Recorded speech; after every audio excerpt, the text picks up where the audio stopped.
আসসালামু আলাইকুম। প্রিয় দর্শক, অন্নমঞ্চ অনুষ্ঠানে আপনাদের স্বাগত জানাচ্ছি। নমস্কার, আমি তরুণ ঘোষ।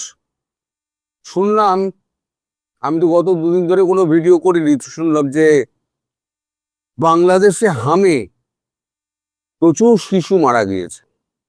শেষ খবর আমি যা পেয়েছি গতকাল 363 জন এরকম একটা কিছু খবর পেয়েছি।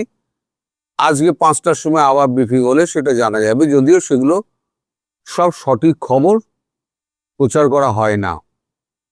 সেই ইউনূস সরকারও প্রচার করতেন না, বর্তমান সরকারও প্রচার করেন না, কিন্তু এটা স্বীকার করতে বাধ্য হয়েছেন যে হাসপাতালগুলোতে ব্যান্ডেজ এবং গজ টাকার অভাবে দেওয়া যাচ্ছে না। মানে গজ ব্যান্ডেজ দেওয়ার জন্য টাকার অভাব। এদিকে হামের যে টিকা আর গুটি বসন্তের যে টিকা, সেই টিকা দেওয়ার কার্যক্রম শুরু করেছিলেন শেখ হাসিনা। তিনি তার জন্য পুরস্কৃত হয়েছিলেন বিদেশে এই টিকা প্রদানের জন্য, এবং দেশ থেকে তিনি হাম বিদায় করে দিয়েছিলেন।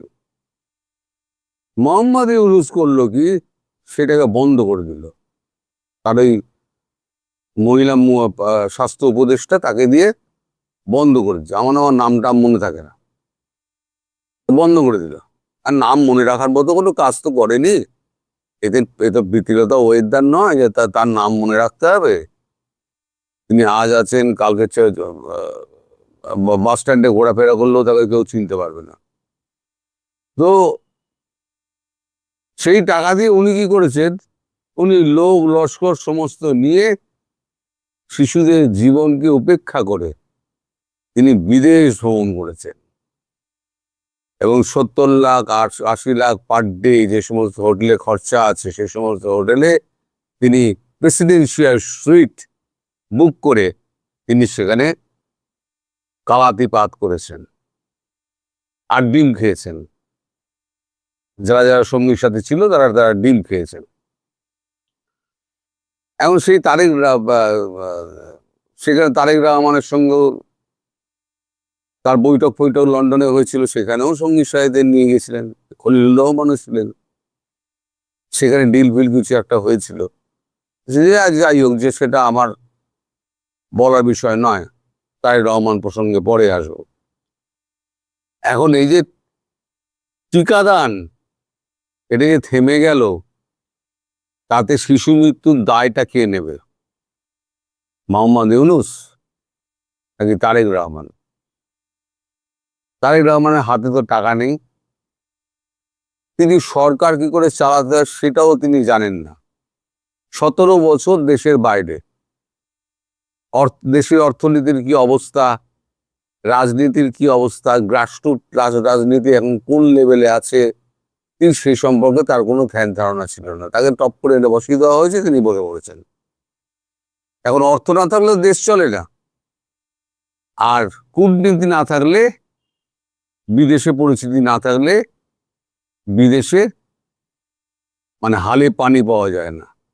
এই হালে পানি পাওয়ার জন্যই তাকে কিন্তু ওই খলিলুর রহমানকে রাখতে হয়েছে মন্ত্রিসভায়, যার সঙ্গে মানে আমেরিকা ভারতের সবার সম্পর্ক রয়েছে, এবং বিদেশের বেশ কয়েকটা দেশের সঙ্গে তিনি সুসম্পর্ক রেখে চলেন।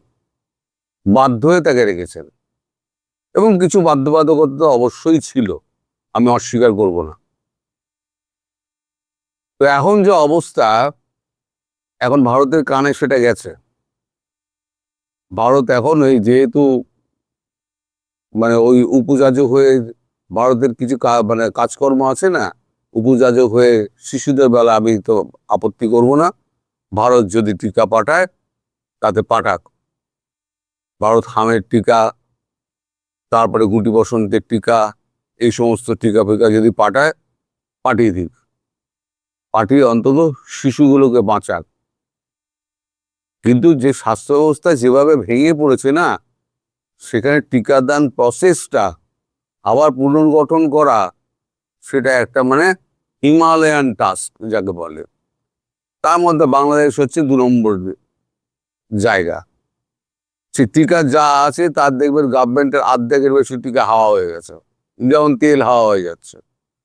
যা পাচ্ছে তাই মানে পাবলিক ছেড়ে দিচ্ছে।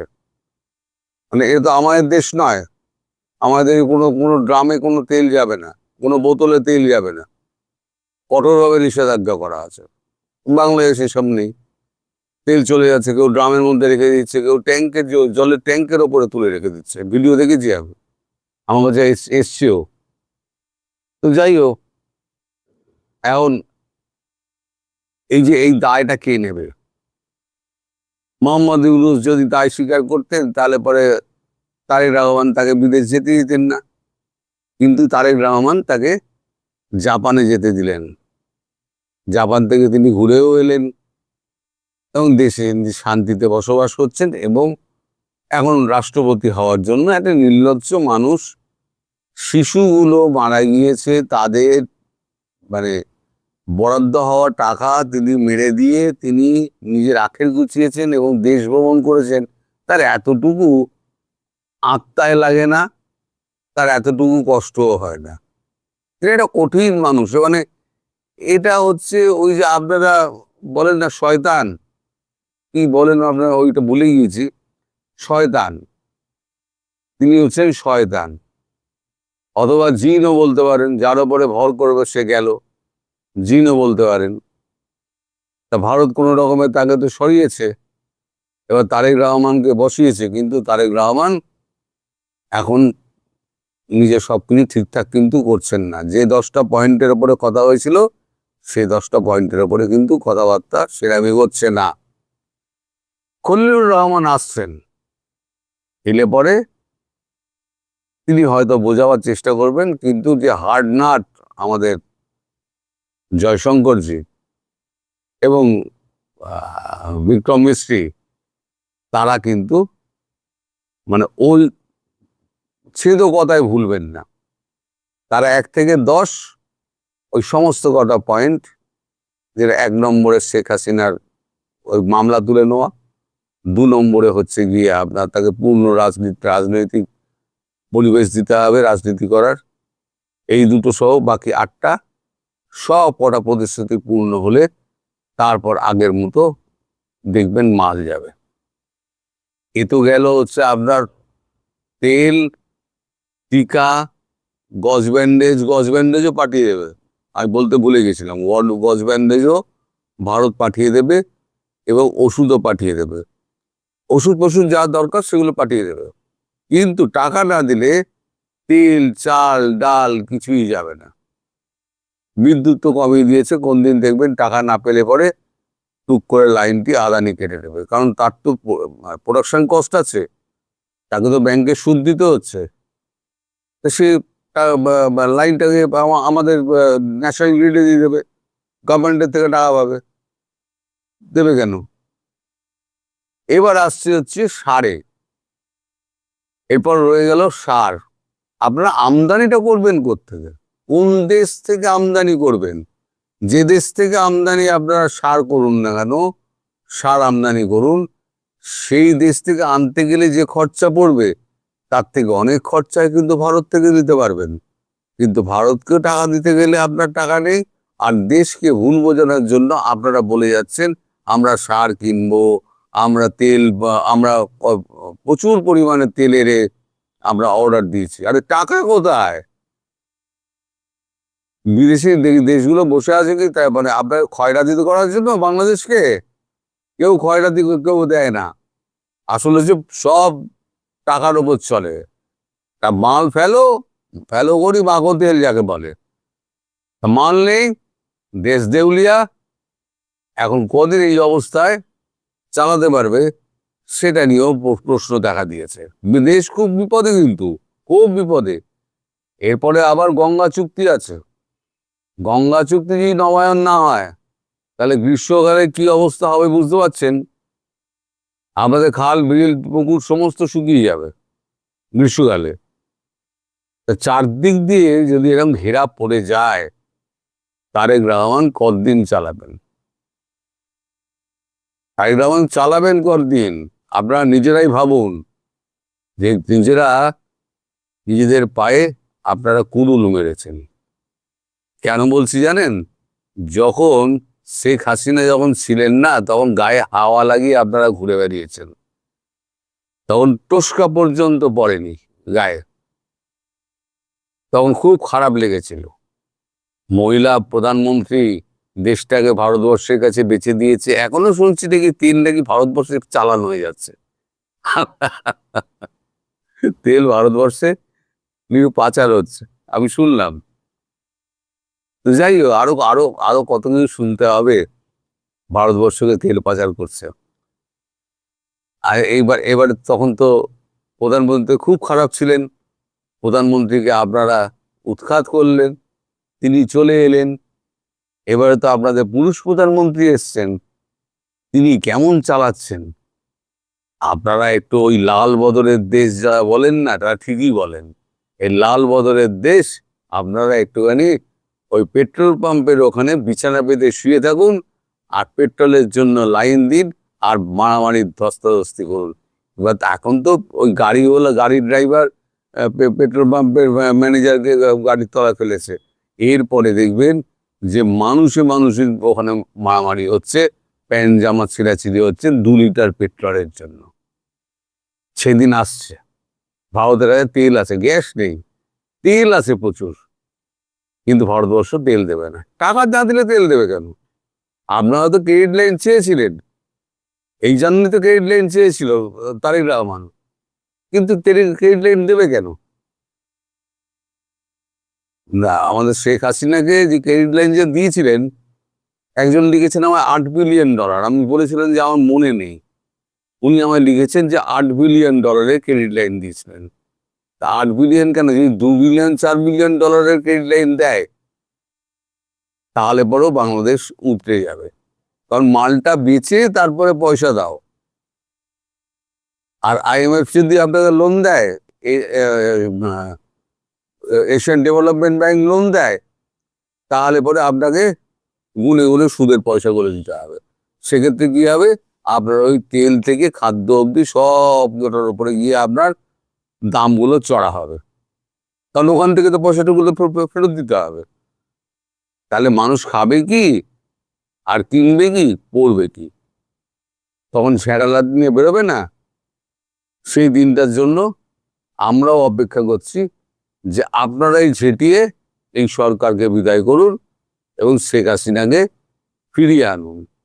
আপনারাই একদিন বলবেন, 2 হাত তুলে শেখ হাসিনা আপনি ফেরত আসুন। আপনারাই বলবেন, আমাদের কিছু বলতে হবে না। আমরা তার খাইনি, মানে আমরা অন্য ভাবে নেবেন না। আমরা তার গুণগান করি তার কাজকর্মের জন্য, তার অপকর্মের জন্য যেমন ইউনুসের করি, তেমনি গুণগান করি শেখ হাসিনার জন্য, যে তিনি দেশটাকে একটা অনন্য পর্যায়ে নিয়ে গেছেন। আপনার সহ্য হলো না, সুখে থাকতে ভূতে গিলায়, এখন ভূতে গিলিয়েছে, কিল খান। আসসালামু আলাইকুম রহমতুল্লাহি ওয়া বারাকাতুহু। সম্মানিত দর্শক, পররাষ্ট্রমন্ত্রী জনাব খলিলুর রহমান দিল্লি সফরে যাচ্ছেন এপ্রিল মাসের 7 তারিখে। আর নতুন সরকারের জন্য এই সফরটি অত্যন্ত গুরুত্বপূর্ণ, তাৎপর্যপূর্ণ। এই সফরের ফলে বাংলাদেশের রাজনীতির যে কোর্স অফ অ্যাকশন, এটা পরিবর্তন হয়ে যাবে। আগামী দিনগুলো সরকার কিভাবে চলবে, কারা সরকারের বন্ধু, সরকারের স্থায়িত্বটাই বা কেমন হবে, পার্লামেন্ট কিভাবে চলবে, জামাতের সঙ্গে বিএনপির সম্পর্কটা কোন পর্যায়ে থাকবে, আওয়ামী লীগের ভবিষ্যৎ কি, ভারত বাংলাদেশ সম্পর্কের ভবিষ্যৎ কি, বাংলাদেশের সঙ্গে চীনের সম্পর্ক কেমন হবে, এবং যে 11 কুশীলবদের ধরা হচ্ছে, তারপর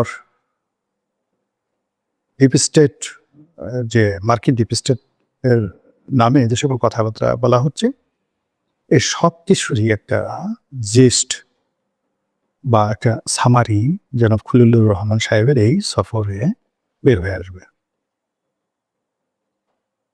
বাংলাদেশে যেহেতু আমরা এই মুহূর্তে রাজনৈতিকভাবে আসলে অতটা ভারতের মতো পরিপক্ক নেই, ফলে জনাব খলিলুর রহমানের এই সফর নিয়ে আমাদের মধ্যে অতটা আবেগ বা উৎকণ্ঠা নেই। আমাদের দেশে পররাষ্ট্রমন্ত্রী চাইতে স্বরাষ্ট্রমন্ত্রী গুরুত্ব বেশি, এলজিআরডি মন্ত্রীর গুরুত্ব খুবই বেশি।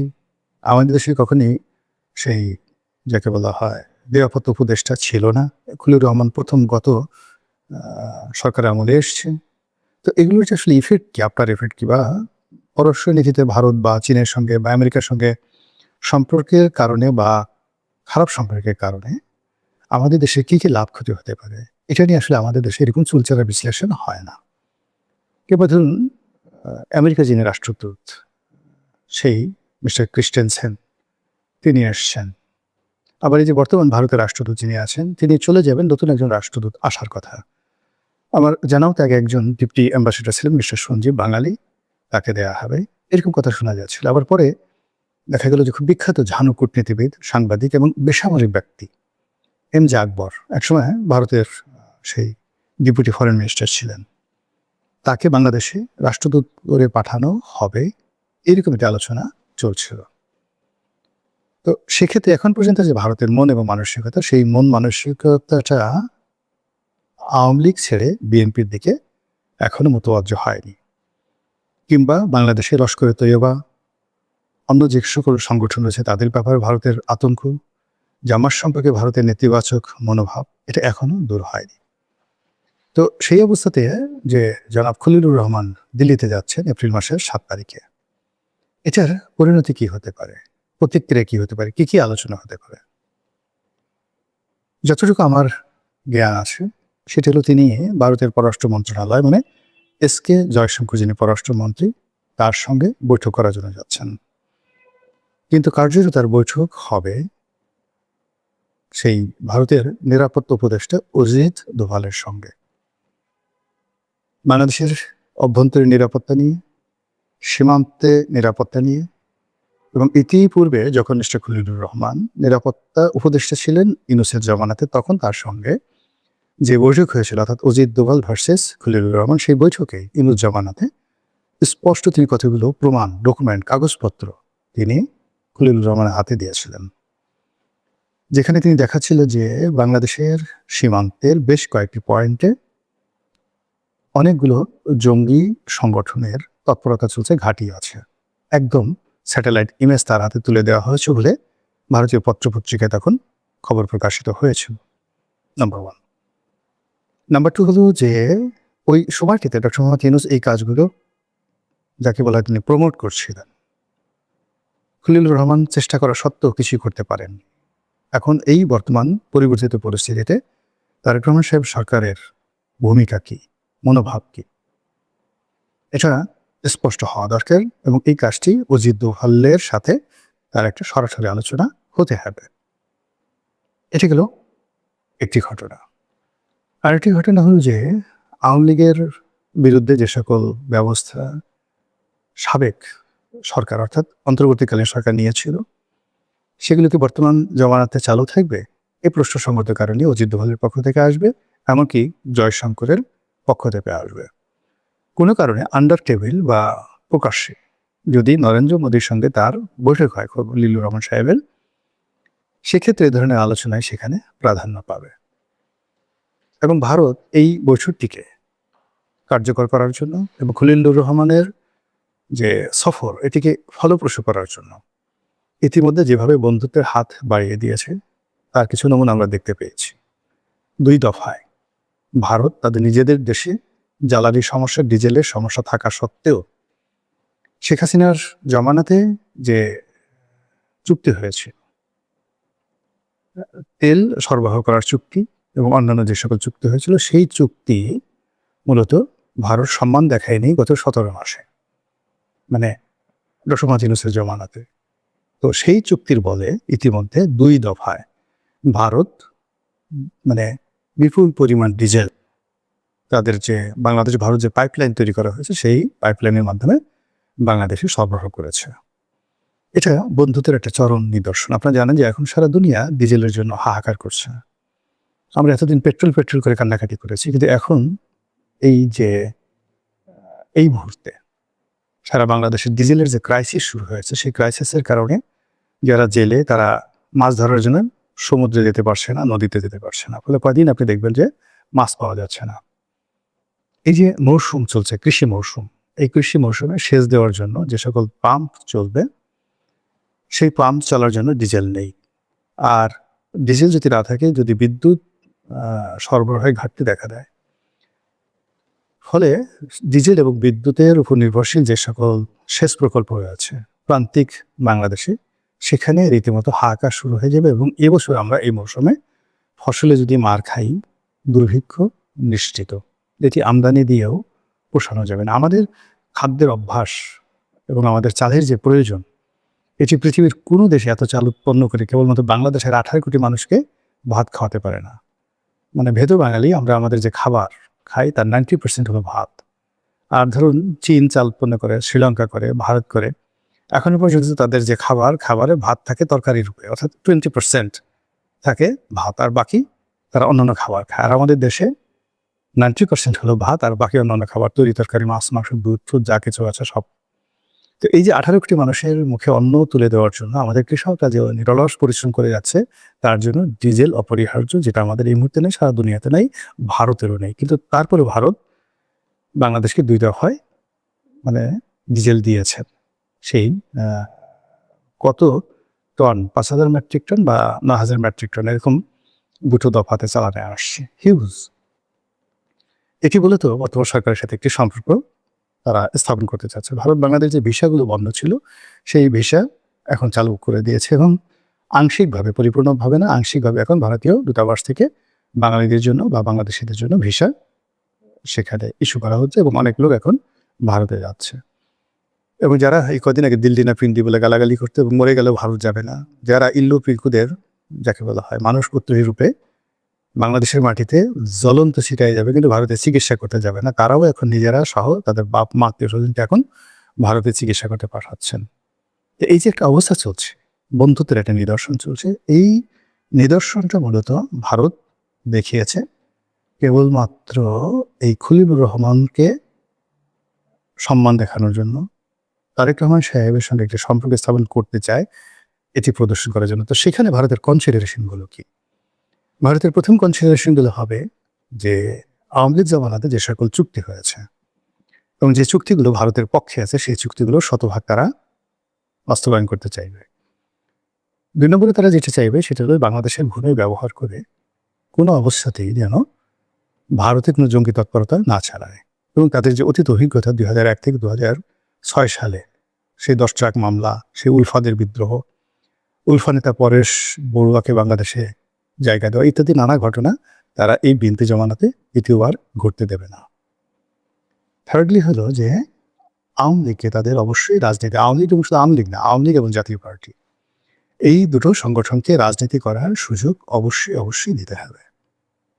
তো এই যে প্রকল্পগুলো নিয়ে জয়শঙ্কর বসে আছেন, মোদি বসে আছেন, তারপর অজিত দোভাল বসে আছেন, এই প্রকল্পের বাইরে আনঅফিশিয়ালি আরেকটি প্রকল্প, সেটা হলো জামাতকে ডলা দাও, জামাতকে আচ্ছা মতো ডলা দাও।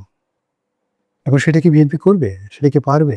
আর এই কাজটা ভারত কেন করতে চাইবে? এর কারণ জামাতের সঙ্গে তো ভারতেরও যোগাযোগ আছে। আমরা দেখেছি স্বয়ং তারেক রহমান সাহেব বলেছেন যে, মানে তারেক রহমান, আন্দালিব রহমান পার্থ বোধহয় বলেছেন যে এই নির্বাচন পূর্ব সময় ভারতের সঙ্গে জামাতের আমিরের একাধিক বৈঠক হয়েছে। তো সেক্ষেত্রে ভারতীয় কর্তৃপক্ষ তো তারাও স্বীকার করেছে যে তারা বাংলাদেশে সকল রাজনৈতিক দলের সঙ্গে রুটিন বৈঠক করে এবং তার প্রেক্ষিতে জামাতের সঙ্গে তাদের বৈঠক হয়েছে। কিন্তু বৈঠকের পরেও কিন্তু তারা জামাতকে আস্থায় নিতে পারেনি। জামাতের সঙ্গে এখনো তারা বার্গেনিং করছে, কিন্তু তারা কখনোই চাইবে না জামাত এবং বিএনপি এক হোক।